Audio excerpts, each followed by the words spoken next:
பௌர்ணமி அன்னைக்கு கோவிலுக்கு போறது, கிரிவலம் வர்றது, யாகங்கள் செய்யறது, இதுக்கெல்லாம் காரணம் என்ன அப்படின்னால், அன்னைக்கு நிலவனுடைய பூரணமான சக்தி இந்த பிரபஞ்ச சக்தியோட கலந்து இந்த பூமிக்கு இறங்கும்.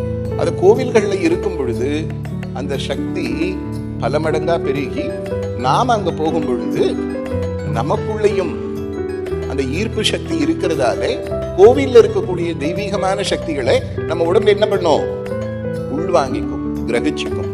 அதுக்காக தான் பௌர்ணமி அன்னைக்கு விசேஷமான பூஜைகளை செய்யணும். பௌர்ணமி அன்னைக்கு ஒரு யாகம் பண்ணும் பொழுது, ஒரு பூஜை பண்ணும் பொழுது, ஒரு மந்திரங்களை சொல்லும் பொழுது வழக்கமா நாம சொல்றதை விட பல மடங்கு சக்தி அதிகம்.